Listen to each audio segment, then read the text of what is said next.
Saudações, pessoal. Vamos começar nossa aula de digitais de hoje. E hoje o assunto é sobre codificadores e decodificadores. Essa é uma aula de aplicação. Então, nós vamos articular aquele conteúdo que nós já aprendemos nas aulas anteriores e vamos construir alguma coisa que tenha uma determinada função. Agora, é interessante pontuar o que são codificadores e o que são decodificadores. Os codificadores, eles vão pegar informações que, para nós, seres humanos, elas são simples de entender e vão transformar em códigos que muito provavelmente vão ser usados ali para alimentar os sistemas digitais, não é isso? Um código que ele está mais perto ali da linguagem da máquina. O decodificador ele faz o caminho contrário, né? Ele pega códigos que são mais compreensíveis para a máquina e ele vai decodificar essa informação de tal forma que para o ser humano aquilo seja mais inteligível, ok? É um conceito parecido com alto nível e baixo nível, né? Então, quando a gente costuma falar em linguagem de programação, você tem linguagens de alto nível e linguagens de baixo nível. O que é esse alto nível e baixo nível, né? É muito relativo, né? Alto e baixo. E, bom, e no que diz respeito a essa relatividade, sempre é relativo ao ser humano, né? Então, você tem ali uma linguagem de alto nível, é uma linguagem que você, ser humano, você vai articular e outras pessoas vão compreender sem muito esforço, ok? Agora, uma linguagem de baixo nível, ela já não está mais perto da compreensão do ser humano, ela já está mais perto da compreensão da máquina. Não que uma pessoa não possa aprender exatamente essa linguagem, mas, por exemplo, seria muito complicado para um ser humano, por exemplo, redigir um documento no Word e, em vez de escrever usando o alfabeto, ele tivesse que escrever utilizando uns e zeros, né? Então, se ele tivesse que escrever utilizando uns e zeros, ele estaria mais perto do código da máquina. Então seria uma forma de comunicação de baixo nível. Já se ele, como nós articulamos ali os documentos, utilizando o alfabeto, tem que haver um conversor, não é isso, que vai pegar aqueles códigos e vai transformar em uns e zeros para que a máquina consiga processar esses códigos, tá ok? Então aqui é a mesma coisa. Então os nossos codificadores, o que eles vão fazer? Eles vão tirar do domínio de compreensão do ser humano e vão levar para o domínio de compreensão do sistema, da máquina. Agora, o decodificador, ele vai fazer o caminho contrário. Ele vai pegar ali a informação que está, vamos dizer assim, mais compreensível para o sistema, para a máquina, para o sistema digital, e vai transformar numa informação que ela é mais compreensível para o ser humano. Então aqui nós temos, por exemplo, um exemplo teclado numérico, não é? Ele vai de 0 até 9. E qual que é a ideia? Bom, quando eu pressionar um desses botões, eu vou ter aqui na minha saída, eu vou ter os LEDs indicando um código binário. Então veja, eu sempre preciso determinar o que são entradas e o que são saídas do meu sistema. A primeira entrada, nós sabemos que são as teclas. Todos nós entendemos aqui esse teclado numérico, certo? Agora, nem todos, né? Com certeza os meus alunos já entendem, mas a maioria das pessoas não vai entender essa conversão, vamos dizer assim, do teclado, do código do teclado para o código binário aqui da minha saída, né? Dos meus LEDs. Então, veja, a partir do momento que eu pressiono o número 1, acende, né? Os meus LEDs são acionados de tal forma que representem o número 1 em binário, ok? Bom, se eu apertar o número 2, a mesma coisa. O 3, não é? O 4, o 5, o 6, o 7, o 8, o 9. Bom, e o 0, todos eles ficam apagados, não é? Eu poderia criar uma outra situação, por exemplo, quando eu aperto o 0, todos os LEDs acendem, tá? Mas, veja, essa regra, ela não foi criada. Eu sempre posso mudar a regra, né? Eu poderia acender todos os LEDs quando pressionado o botão 0, mas, enfim, não foi essa a implementação. Então, como é que eu faço para poder gerar um circuito lógico que me permita, né, converter aqui do teclado numérico, né? Então, para cada botão que eu aperto, eu vou ter um código aqui na saída dos LEDs. Como é que eu faço para desenvolver essa lógica, tá? Então a primeira coisa que nós vamos ter que fazer é montar uma tabela da verdade. Então essa tabela da verdade, novamente, o que são minhas entradas e o que são as minhas saídas. Então eu tenho como entradas as chaves, não é? Os botões que eu vou apertar, né? Na verdade eu tenho 10 botões, porque vai de 0 até 9. Perceba que eu não estou considerando acionamentos simultâneos. Então, como aqui eu estou trabalhando com a ponta do meu mouse, não é? Eu não vou conseguir apertar 2 botões ao mesmo tempo. É lógico que num teclado físico talvez você tivesse esse problema, que o teclado físico ele vai permitir que você acione mais de um botão. E aí você teria que pensar essa lógica para essa perspectiva mecânica. Então, assim, eu nunca vou conseguir dissociar a minha tabela da verdade do que acontece no meu sistema. Então, aqui, para simplificar, eu optei por dimensionar um sistema que botões não poderiam ser acionados conjuntamente. Então, eu tenho nessa tabela, eu tenho o acionamento do botão 0 e veja que em todos os outros acionamentos ele fica aberto, né? Ao invés de fechado. O botão 1, eu tenho ele acionado aqui quando ele é pressionado, e em todas as outras condições ele não está sendo acionado. O botão 2 é a mesma coisa. Ele é acionado aqui, e em todas as outras condições ele não é acionado. Tá? E assim por diante até o último botão. Tudo bem? Bom, e o que eu tenho na minha saída? A minha saída, veja, quando eu pressiono o botão 0, todos os LEDs, desde o do L3, que é o meu mais significativo, até o L0, eles vão ficar apagados. Ok? Bom, quando eu pressiono o botão 1, eu tenho o LED 1 aceso. Quando eu pressiono o botão 2, eu tenho o LED 2 aceso, o L1, né, que representa o número 2, o número decimal 2, aceso. Já quando eu tenho o botão 3 apertado, eu vou ter o L1 e o L0. E assim por diante. Então essa tabela aqui, a tabela da saída, ela é bem conhecida já de vocês. Eu tenho justamente a representação dos números binários. Mas o fato é, quando eu chego na nona combinação, a partir daqui, eu teria outras combinações dos meus LEDs de saída. Com certeza, eu tenho o número 10, o 11, o 12 até o 15, não é isso? Só que eu não vou ter mais chaves, ok? Para fazer o acionamento desses outros números, tá? Então, veja, é exatamente por isso que aqui na minha entrada, nessas condições, né? Que condição na minha entrada vai gerar o código é, proporcional ao número 10 em binário? Veja, eu não tenho nenhuma combinação, eu não tenho nenhuma chave que vai me gerar esse código. Nem o 10, nem o 11, nem o 12. É por isso que eu coloquei aqui X, né? Por quê?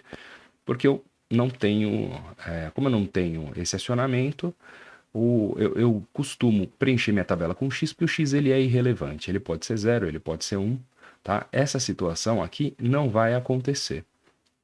Pois bem, então quais são as situações que efetivamente vão acontecer? É a situação onde eu aciono as chaves de 1 até 9 individualmente e o último número gerado vai ser justamente o número 9. Então, como é que eu faço para montar esse circuito lógico? Né? Então, as minhas entradas são as chaves e as minhas saídas são os LEDs. Então, para cada LED, veja, para o L3, para o L2, para o L1 e para o L0, eu vou ter uma função lógica que vai gerar o acionamento desse. Bom, para esse sistema, eu não vou utilizar mapa de Carnot para fazer simplificação. Eu vou extrair as expressões através de min termos, né? Soma de produto, porque é bem fácil e eu acredito que seja bem didático de entender como é que eu estou fazendo o acionamento desses LEDs utilizando a extração das expressões booleanas, né, através de min termos. Então veja, o L3. Se eu olhar aqui a coluna do L3, me diz os momentos em que o L3 vai ser acionado.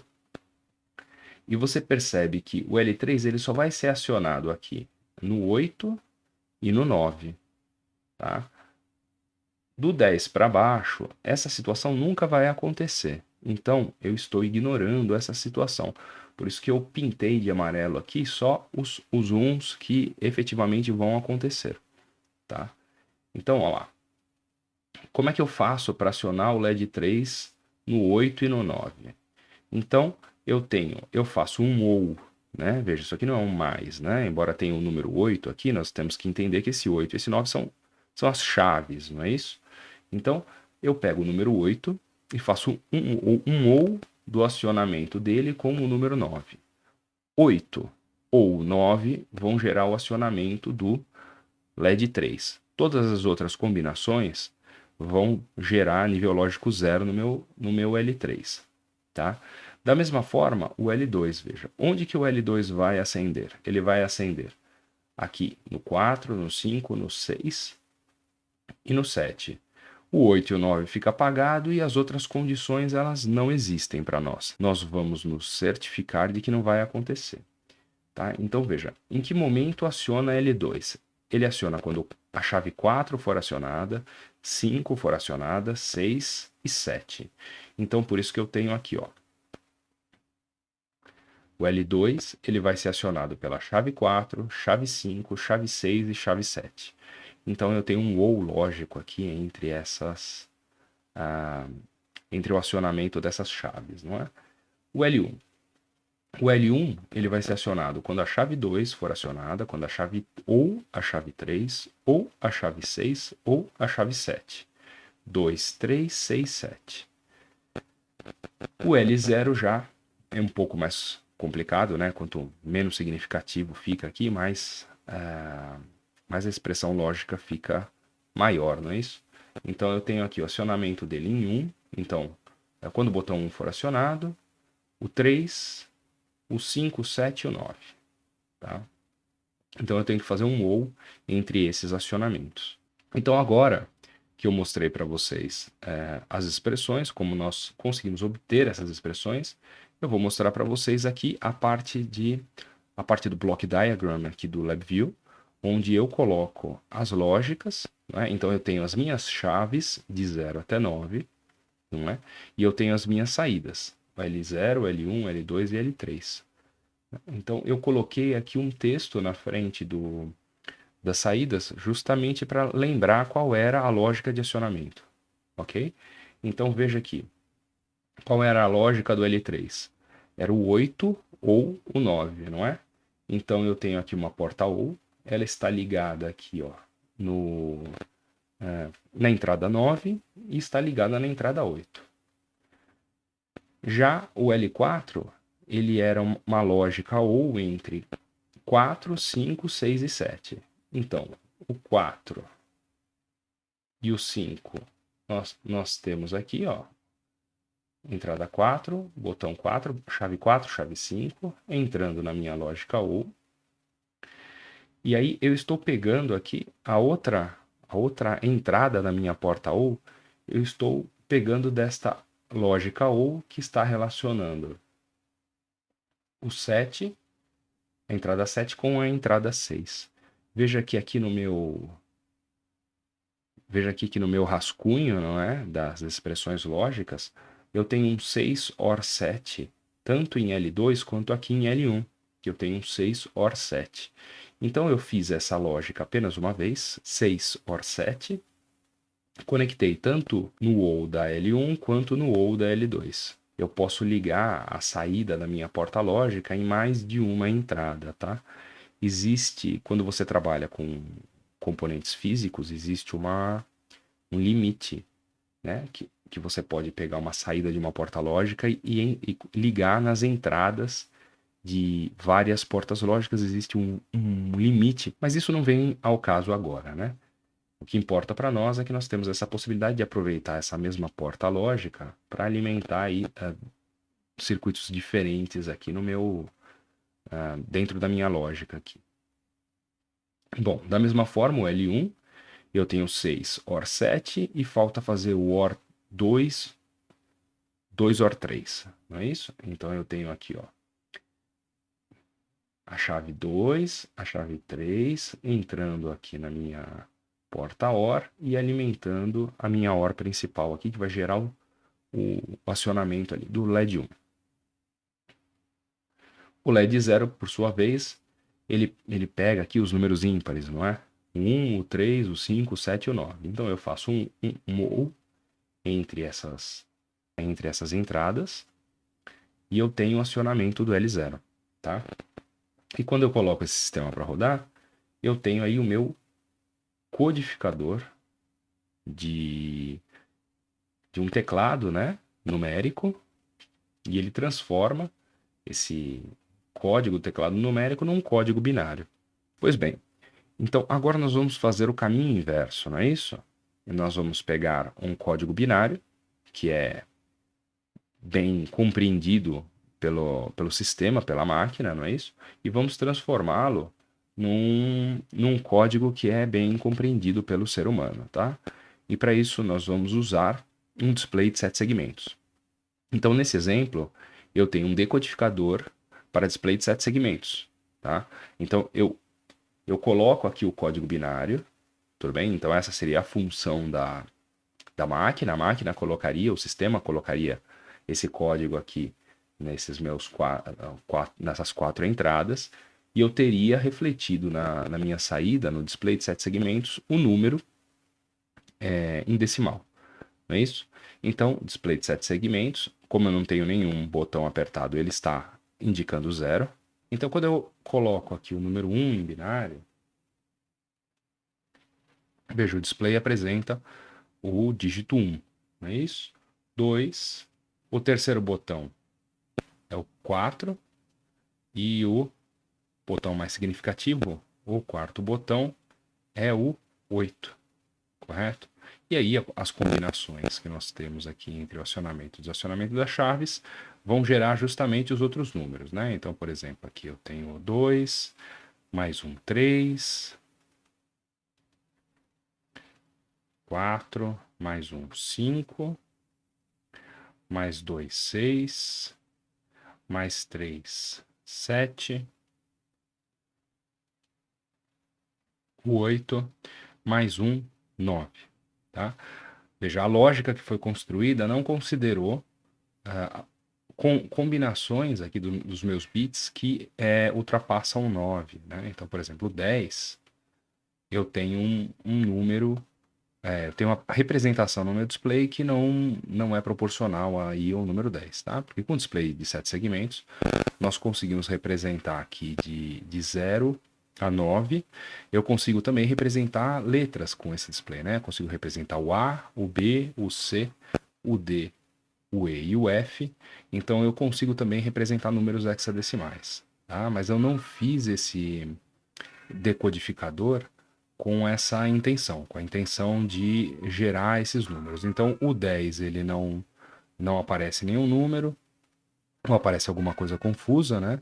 11, ó, novamente, tá? O 12 e assim por diante. Então, a partir do 9, eu já não consigo mais confiar na representação do display.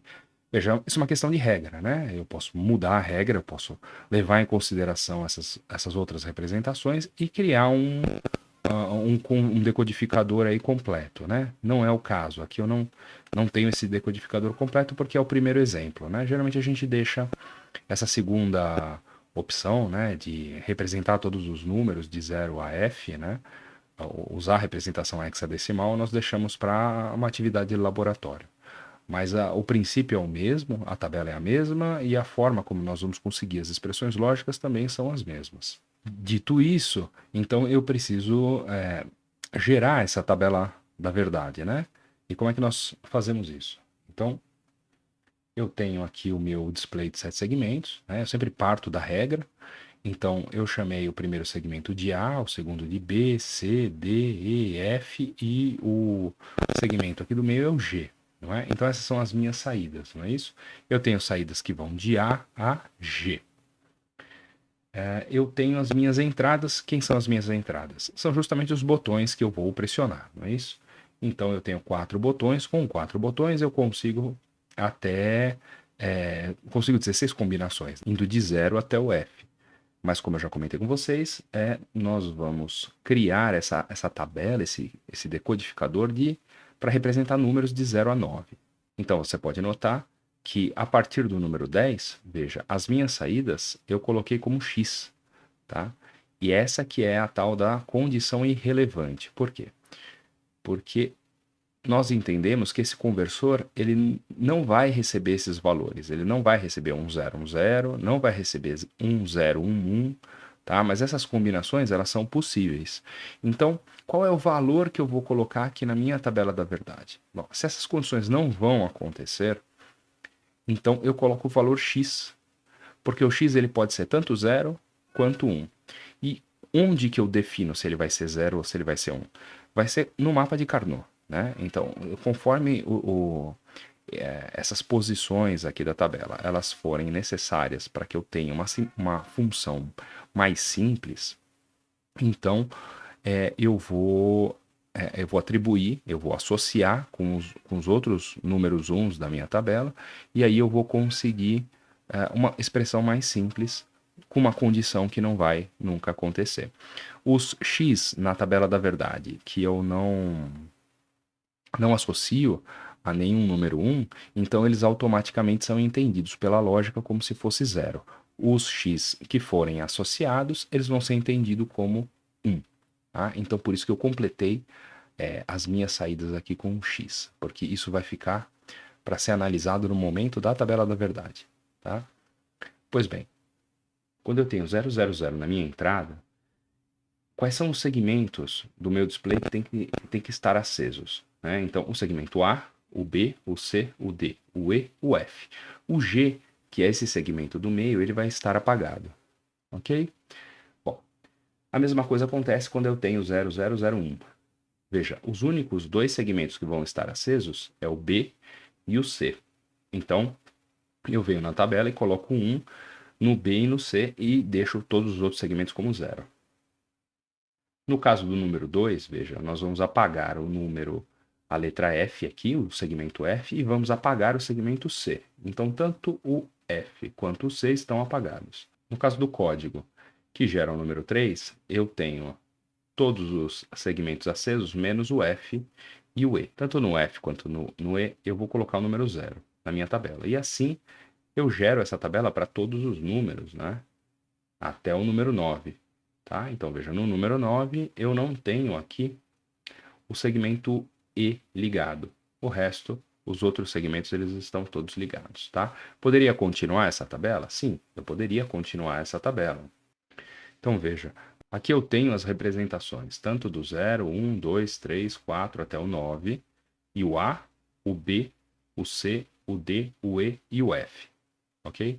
Então, quer dizer, é possível gerar esse decodificador até a letra F, mas não era o objetivo da nossa proposta. Por isso que, bom, a primeira ação que nós temos que ter sempre, né, além de identificar as entradas e as saídas, é saber exatamente qual é o nosso problema. Porque se nós interpretarmos o problema de uma forma errada, muito provavelmente você vai gerar a lógica de uma forma errada, tá?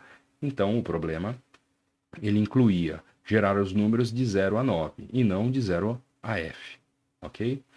Tá? Então, a solução desse problema é mais simples, porque eu tenho uma série de condições que não vão necessariamente ter que ser satisfeitas, né? Então, eu tenho essa parte da tabela toda com x, ela vai me ajudar na hora de extrair as funções lógicas de tal forma que eu tenha expressões reduzidas, tá? Então, o problema para gerar TF ele é um pouco mais complexo, mas o procedimento é exatamente o mesmo. Então, uma vez que eu tenho aqui a minha tabela da verdade, veja, eu preciso tirar a minha expressão lógica do segmento A. Então, eu vou ter uma expressão lógica para o segmento A, eu tenho uma expressão lógica para o segmento B, uma lógica para o segmento C, D, E, F, G e assim por diante, né? Então, como eu faria para obter essas expressões lógicas? Veja, o A ele aciona quando eu tenho A barrado, B barrado, C barrado, D barrado, ou quando eu tenho A barrado, B barrado, C, D barrado. Mas é óbvio que a solução desse problema ela vai ficar muito mais simples se nós utilizarmos a técnica de simplificação das expressões através do mapa de Carnot. Por isso eu deixei montado aqui os meus mapas, não é? Então essa primeira tabela aqui em cima é minha cola, ela que vai me dizer em qual posição vão os uns e os zeros ali da minha tabela, não é? Como nós já vimos ali no vídeo de mapa de Carnot, tá? Então, bom, como a minha planilha aqui, ela está linkada, né? Cada uma das minhas células está linkada com essa planilha aqui da frente, então ele está pegando esse primeiro segmento aqui, ó. Então, o segmento A, ele é 1, depois é 0, depois é 1, depois é 1. Não é isso?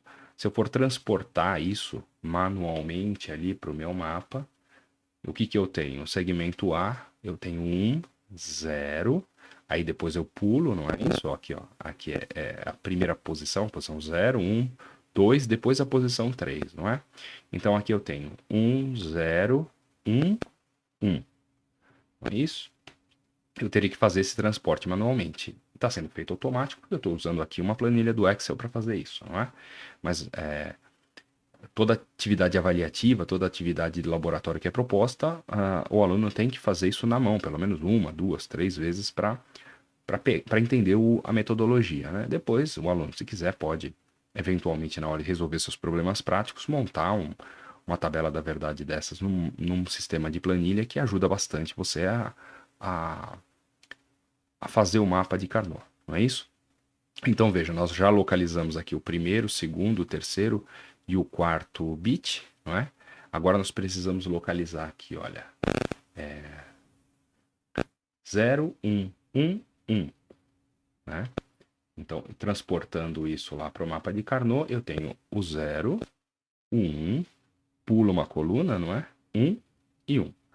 Exatamente tal qual a ordem que nós já discutimos ali para o mapa de Carnot. Então o desafio aqui, embora esse vídeo não seja um vídeo de mapa de Carnot, né? Eu achei interessante a gente fazer uma vez junto o processo inteiro para eliminar qualquer eventual dúvida, né? Então veja, perceba que nessa tabela da verdade eu tenho zeros, eu tenho uns e eu tenho x. Então o que eu faço com esses x? Eu só vou agrupar esses x se for para facilitar a minha expressão final. Então, se eu eventualmente tiver algum x que não ficar associado, para mim não tem problema. O que eu não posso é deixar os números uns sem alguma associação. E essa associação tem que ser, lógico, maior possível, né? Dentro da quantidade ali de 2 elevado a n. Tá? Então, primeiro eu analiso o mapa, né? Seria muito interessante que eu pudesse vir aqui e selecionar o mapa todo, né?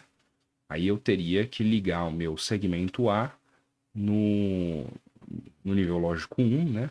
Ou no mais VCC do meu circuito, o que significa que ele estaria sempre acionado, não é isso?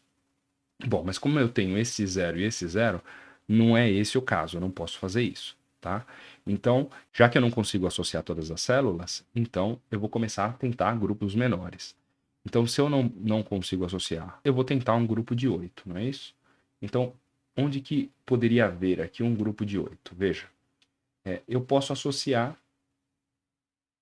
esses números uns aqui com esses x, e aí eu consigo uma expressão para gerar esse conjunto aqui de uns, porque a partir do momento que eu faço essa associação, esses x, para mim, eles viram o número 1, tá? Então, qual seria a resposta, né? Qual seria a expressão lógica que ia gerar 1 em todas essas células? Aí eu olho aqui e eu vejo que o A desta linha para a linha de baixo, o A ele não altera, mas o B ele inverte. Então, veja, se eu fosse colocar lá em evidência, não é isso? O B ele iria se anular com o B barra, porque um ia ser 0, o outro ia ser 1. E fazer um OR entre 0 e 1 vai dar sempre 1, e 1 vezes qualquer coisa, que essa qualquer coisa seria justamente o A. Então, uma parte dessa minha expressão que gera todos esses 1s aqui é o A. Aí eu tenho que olhar as colunas, né? E veja que a minha seleção, ela envolve todas as colunas. Então, o C barra cancela com o C, este C barra cancela com este outro C, este D barra cancela com este D e este D cancela com este D barra. Então, ele não vai levar nenhuma das letras, nem C, nem D. Qual é a única letra que eu vou ter aqui? Vai ser o A, tá? E aí, a minha expressão final, ela já está aqui, nós estamos só conferindo ela, não é isso? Então, você vê que eu tenho o A na minha expressão final.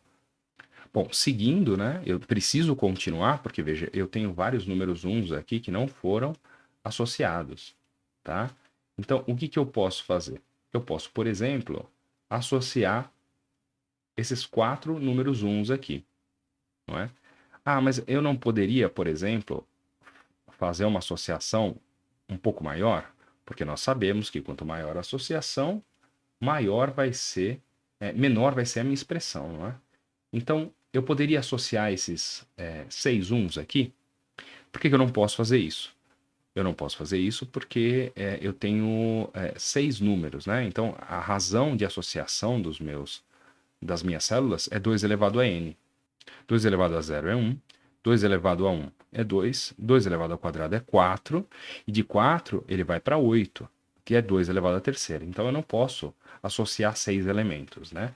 Eu poderia associar 8 elementos. Mas eu tenho esse 0 aqui. E eu não quero que esse 0 seja 1. Então eu não posso associar. Tá? Então realmente eu vou ficar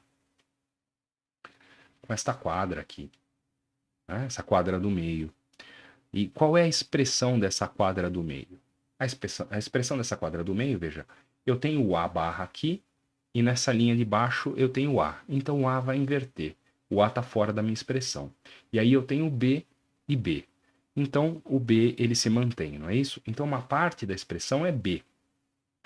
E aí eu preciso fazer o AND, né?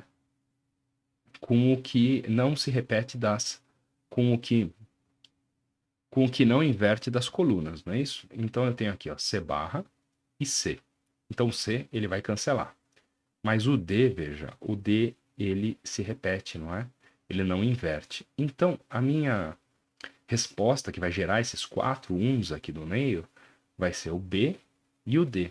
E isso aparece aqui na minha expressão BD. Então eu já tenho A, eu já tenho BD. Veja que eu ainda tenho alguns números uns que não foram agrupados, não é? Então uma outra forma de fazer isso, veja, é usar esta quadra, onde eu associo esses 2 números uns aqui que estavam sem associação, tá vendo? Os da primeira linha, com outras células que já haviam sido associadas. Então, eu posso fazer isso? Com certeza você pode fazer isso. Por que você pode fazer isso? Porque você vai perceber que a sua expressão final, para gerar esses 2 uns, ela vai ser menor do que se você eventualmente viesse aqui e selecionasse apenas os 2 uns. Essa expressão ela é mais complexa, né? Ela envolve o A barra, B barra, e ela envolve o C. Apenas o D ia sair fora da minha expressão. Agora, ao passo que, se eu fizer uma associação maior, veja, como todas as combinações aqui das minhas linhas, elas entrariam na minha expressão, então isso aqui vai se anular, né? Porque este A barra, ele se anula com este A barra com este B barra com B e o B com o B barra. Então, não vai entrar nem A nem B na minha expressão, tá? A expressão que gera este conjunto aqui, né? De números uns. O que vai entrar, então? Bom, o D, ele inverte. Então, eu tenho apenas o C. E veja que aqui na minha expressão, eu tenho o C. Pois bem, ainda tenho um aqui que não foi associado. E o que eu posso fazer? Eu posso associar este 1 com este 1 que é vizinho dele, né? Lembra que o mapa, ele fecha, não é isso? É como se ele fosse uma esfera, não é? Então eu posso associar este 1 com este 1. Mas é só isso? Então, e as pontas de baixo? Ah, bom, eu tenho 1 aqui e x aqui. Então, isso me permite, se eu tivesse um 0 aqui ou aqui, eu não poderia fazer isso. Mas, como eu não tenho, eu tenho um número 1 e eu tenho um x, eu posso associar essas outras 2 pontas aqui de baixo com as 2 pontas ali de cima, tá? Isso vai fazer com que eu tenha a seguinte expressão. Veja, eu estou olhando aqui a primeira linha e a última linha, não é? Então, na primeira linha, eu tenho A barra, B barra. E na última linha, eu tenho A, B barra. O A inverte, ele sai fora da minha expressão, não é isso? E aí eu tenho que analisar as colunas, não é? Então, eu tenho aqui uma coluna C barra, D barra, e eu tenho uma coluna C, D barra. O C, ele vai inverter, mas o D barra, ele vai se manter. É por isso que a minha expressão final para este conjunto vai ser B barra, end, D barra, tá? Então, ou eu vou ter essa associação B barra, end, D barra, ou eu vou ter a associação A, ou AC, ou BD. BD, veja, aqui eu tenho duas letras, né? Porque eu tenho uma quadra. Eu tenho uma letra sozinho, porque eu tenho uma oitava, não é? E aqui também é uma quadra, esse unindo as pontas, não é? Por isso que eu vou ter duas variáveis. Então, fazendo essas observações, de repente fica mais fácil você não se perder na hora de extrair as expressões. Então, o que eu aconselho você, primeiro, dá uma olhada no mapa, veja quais são as associações que você vai fazer.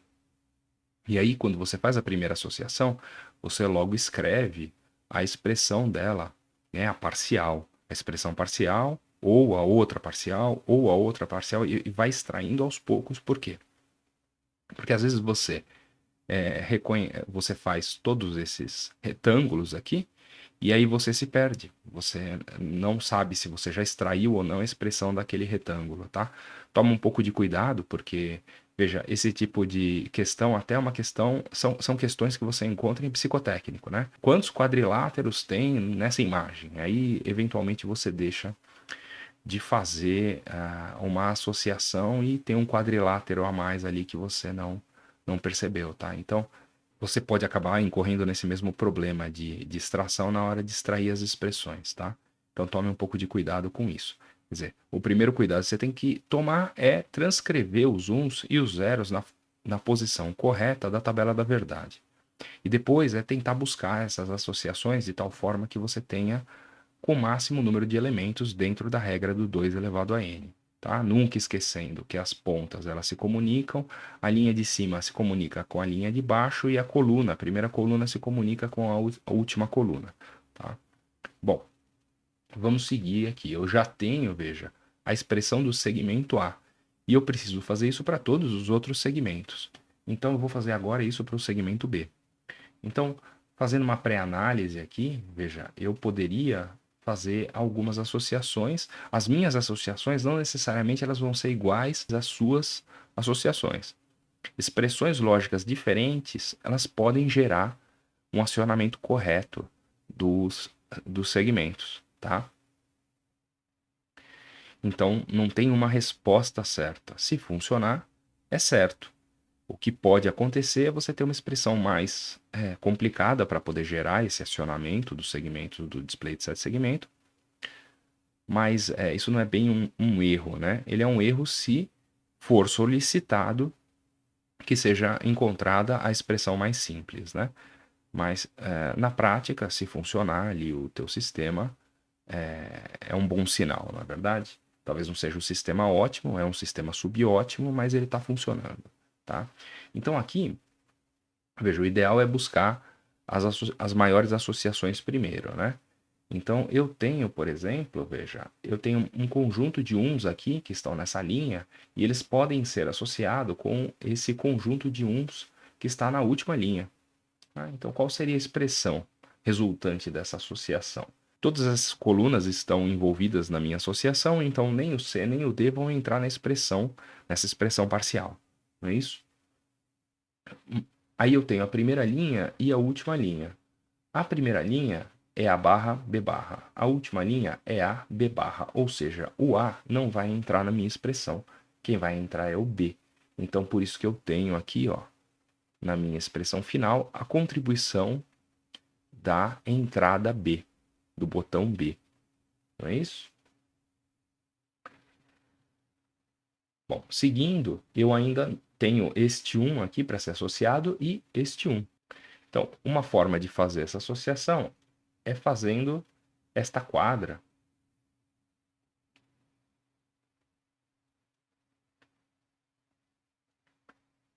mas veja, por que que eu não posso transformar essa quadra numa oitava para cá, não é?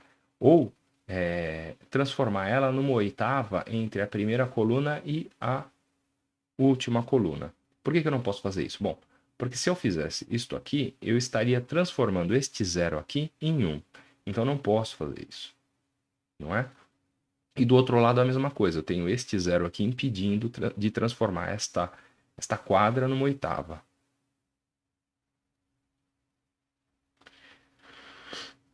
Então veja, por que eu não posso transformar esta quadra numa oitava, não é? Eu não posso fazer isso por conta desse zero aqui.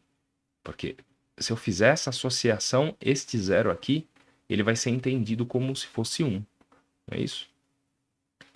Fazer a associação entre essa coluna, a primeira coluna, e a última coluna, tentar transformar isso numa quadra, também é um problema porque eu tenho este zero aqui, que está me impedindo.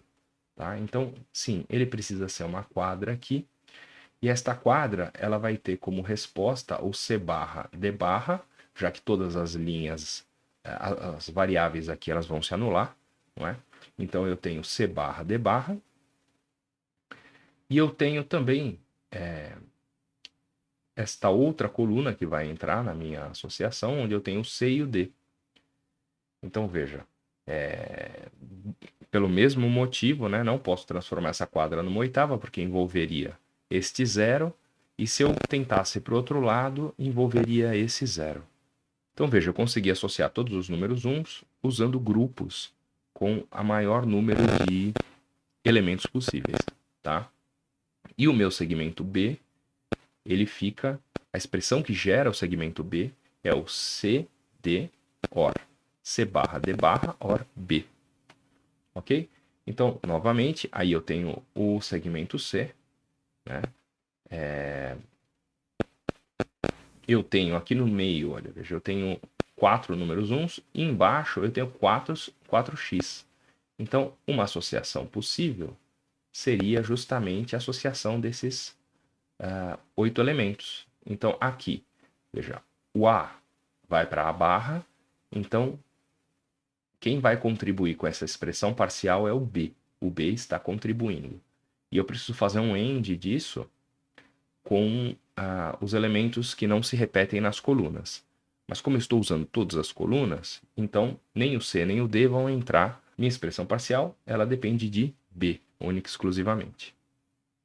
Bom, mas eu ainda tenho esses uns aqui embaixo, né? E os uns de cima aqui para serem associados, não é isso? Então veja que a outra forma de fazer isso, eu posso fazer uma quadra envolvendo os elementos aqui do meio, né? Então veja que todas as linhas participam desta quadra. Então eu não vou ter a contribuição nem do A nem do B. Mas nas colunas eu tenho só 2 colunas. Então veja, o C barra ele vai anular com o C e eu tenho na minha saída o D. Então veja que o D ele vai participar da minha solução final, tá? É como uma das parcelas ali, né? Então esse agrupamento aqui ele vai ser todo 1 quando eu acionar o botão D. Bom, como eu ainda tenho, eu tenho este zero aqui, mas ainda tenho esses 2 uns aqui para poder fazer associação, tá? Então a forma que eu encontrei aqui de associar esses uns é fazendo essa quadra, onde eu pego essa primeira coluna e a segunda coluna, tá? Então, novamente, as linhas não vão entrar, porque elas vão se anular, mas eu tenho aqui, ó, o C barra se repetindo e o D invertendo. Então, C barra vai contribuir com a minha expressão final.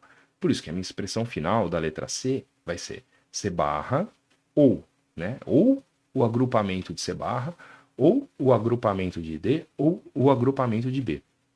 Ok? Veja, e esse trabalho ele tem que ser feito para todos os segmentos, e cada um dos segmentos vai gerar uma expressão lógica, né? E aí o que que eu preciso fazer? Eu preciso montar esse circuito lógico, tá? Então esse circuito lógico ele pode ser montado. Então você pode usar circuitos TTL para poder montar essas expressões lógicas, né? Você pode usar botões e um display de 7 segmentos para poder visualizar esses números, não é? Você pode usar um simulador, como é o caso do que nós estamos fazendo. Eu estou usando como simulador o LabVIEW, mas isso pode ser usado no Proteus, pode ser usado no Simulid. Então você consegue simular e ver o resultado final desse trabalho todo, tá? Então veja, eu fiz aqui uma cola, não é? Segmento A, ele é gerado por C, OR A, OR B barra, D barra, END D barra, OR B, END D, não é isso? Então vamos acompanhar aqui. Eu tenho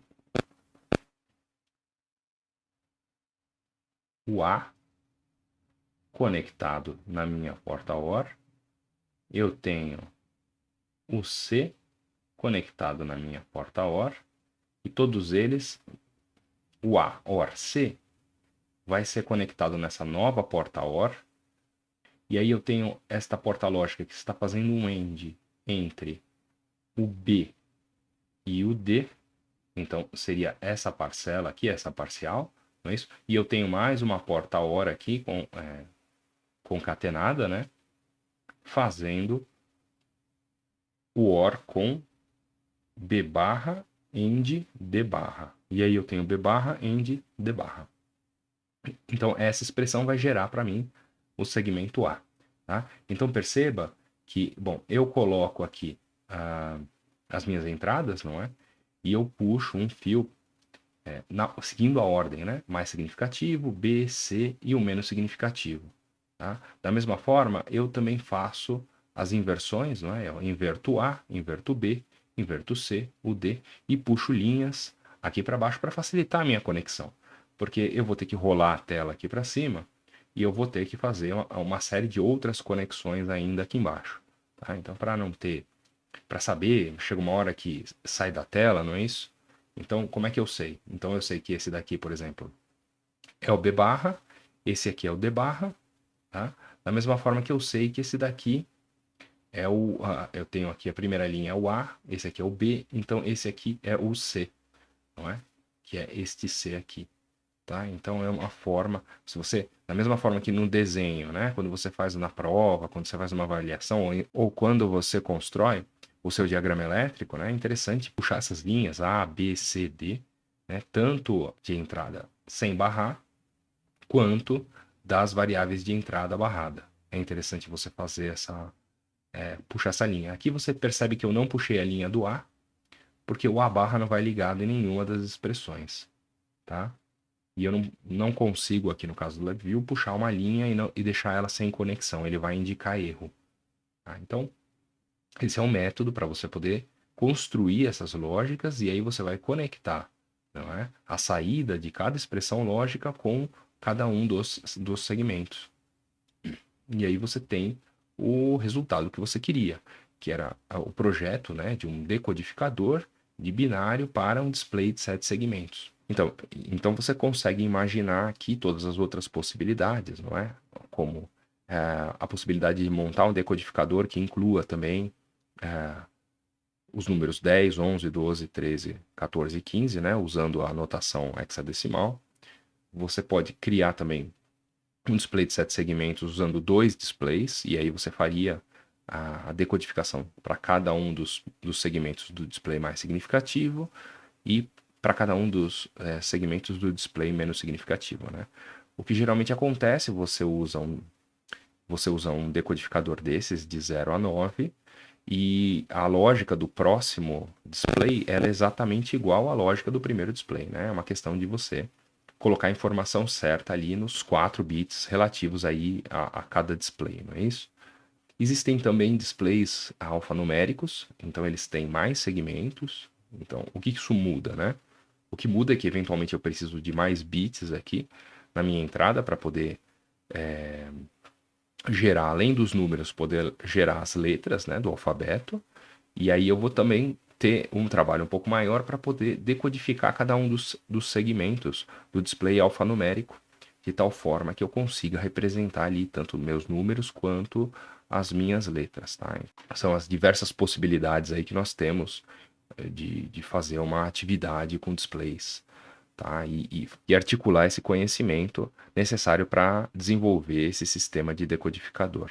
Então, uma outra coisa que também pode ser feito, veja, na nossa tabela da verdade, nós utilizamos, né, a ordem crescente, né, dos números binários e a ordem crescente do display. Eu poderia associar qualquer código aqui ao número zero, eu não precisaria necessariamente associar este código, né? Então, por exemplo, numa avaliação, eu posso simplesmente mudar a ordem dos números binários aqui. Então, cada número binário aqui, ele vai representar um número diferente. Essa minha tabela de saída, em vez de começar no zero, por exemplo, eu poderia dizer que o 0000 era o 9. Poderia dizer que o 001 era o 8, tá? E aí sim, você vai ser obrigado a gerar um novo decodificador, sendo que através desse novo código você vai ter uma nova representação ali no teu display. Então são todas essas possibilidades que nós temos de atividade. Eu aconselho que você faça essas atividades. E assim, não adianta fazer só na teoria. Eu sei que dá um certo trabalho você utilizar componentes TTL para poder montar um decodificador desses, mas é perfeitamente possível você usar um simulador para poder ver se aquilo que você projetou realmente está se comportando da forma que deveria. Tá? Eu aconselho todo mundo a fazer esse tipo de atividade. Com certeza isso aqui vai ser cobrado de uma forma ou de outra, ou na sua vida prática, ou na avaliação que nós vamos fazer, tá bom? Então, forte abraço para todos e até o próximo vídeo.